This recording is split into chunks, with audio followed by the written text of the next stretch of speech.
the time for political correctness has gone out the window. Yeah. If not, we're going to lose our country. I've got a friend now, Owain Clatworthy, on Face Speaks Louder, and Owain's going to see him a lot. He's going to be on Face Speaks Louder for a lot of different podcasts, aren't you? Yes. Now, you've probably seen Owain on Face Speaks Louder before because we did an interview with you. And this was when Owain was just leaving Reform and he was all over the news. And then you decided a little bit later to join a different party.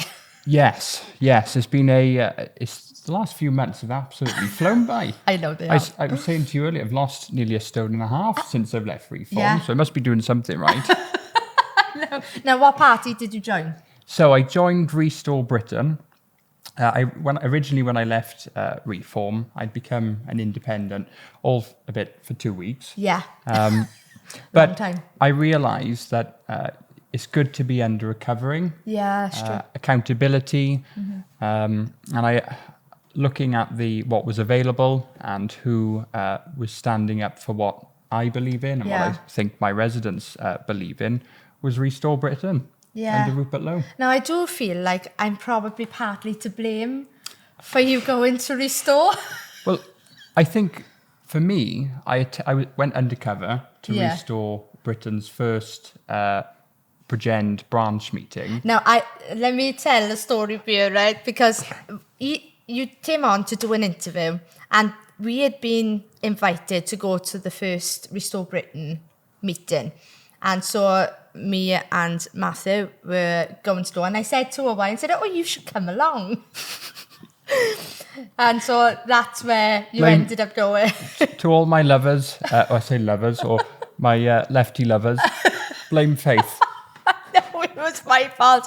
But we were impressed, weren't we? When we went, it was an impressive meeting. What just shocked me was there was over 100 people. Yes. But it was the age difference. Yeah. There was young people. There was just male, female. There was just a mix of people who some had never been in politics before, but they're just generally concerned about the state of Britain. Yeah. And a lot of them I spoke to, some of them had been in Reform, but they got to the point where they don't know what Reform stands for. Yeah, it's true. They've been so wishy-washy that people just want something they can get behind, a movement with convictions. So yeah. But I have to make this clear before we go any further, that even though Owain is with Restore, I don't support Restore Britain at this point. And the reason why, because I've explained this to you, isn't it? I'm working out who they are. And so I'm going to sit down with a variety, hopefully Rupert Lowe at a later date, in order to find out exactly what they plan to do. Now, one thing that has swayed me a little bit towards Restore is the fact that Ben Habib has come out and said that he's thrown his weight behind him as well. Yeah. That's quite big because this guy, Ben is a very wise politician, very considered, and for him to do that is almost going against what he said. I think it was a very mature decision. I think so. Putting country before party. Yeah, and that's what he is. He loves his country, and he'll do whatever it takes to see his country restored, whether that is with a party that he set up or another one. Yeah. And so that's why I'm not supporting Restore at this point. But if I do get to the point where Restore Britain, I believe, is exactly what Britain needs, then you can bet your bottom dollar every single podcast that I'll be doing, I will be promoting them. Because I think 2029 is one of the most important elections Britain has ever seen. Do you agree? Yeah, I do. And I think, 2029 is important, but next year in Wales, we have the council elections where every council seat is up. And ultimately, what I believe and many others believe about restoring Britain, it starts from the ground up from community councils to county councils, all the way to Parliament. And we need people, as I said, with convictions, with life experience, and actually who live in this world and not La La Land. It's true.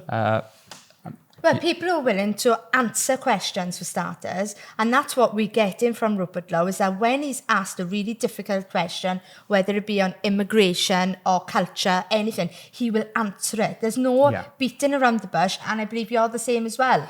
You're not kind of trying to play it safe. No, I'm not. Ultimately, I was elected to serve the people and put them first. I believe that my convictions, they lie with Restore Britain because, as I said, Reform have drifted so far. I don't know what they stand for. People would ask me about their policies, and they change so often. And ultimately, the big concern for me is, I think there was a few months before I'd left Reform, they were boasting about, welcoming in Green councillors. I mean, what's all that about? Right. Because ultimately, you'll have a party of a mixed bag of people. Which was going to be contentious. There's going to be a lot of arguments. There's not going to be anything clear that everyone can unite behind.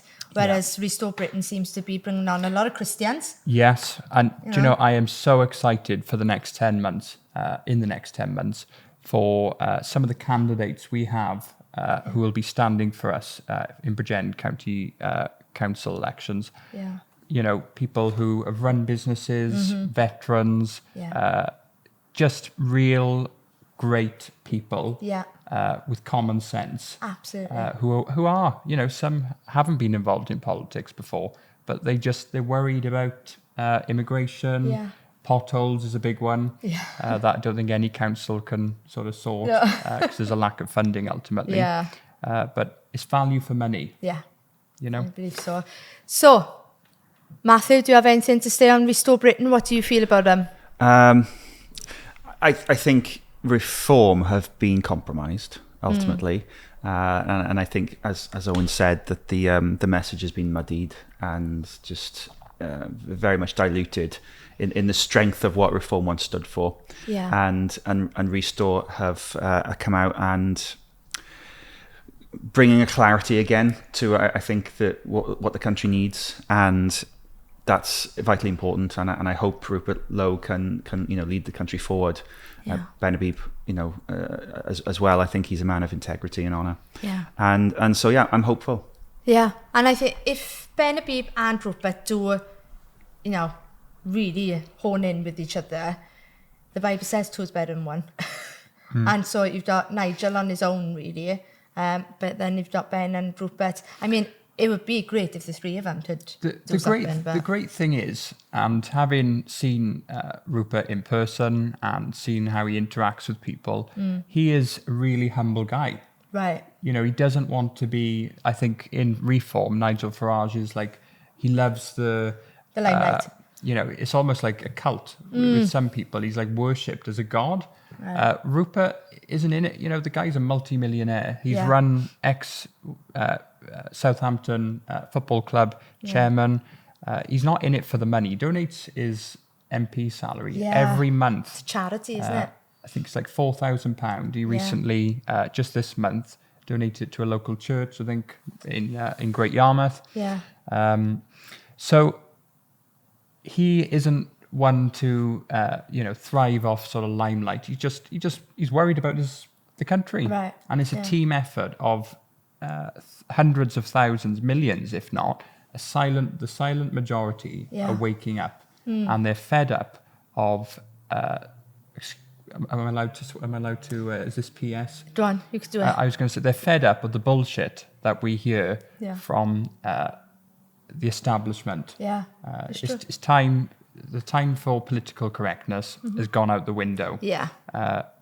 If not, we're going to lose our country. Yes, it's true. We have to acknowledge there's problems within Britain right now, and the only way we're going to solve them is by actually being truthful about them. You've got to be able to see it, you've got to be able to speak it. But the facts are, people are afraid to even see it these days. They will not see that we have a problem, and therefore they won't speak out about it. But we are bold enough to speak out about these things. So there you go.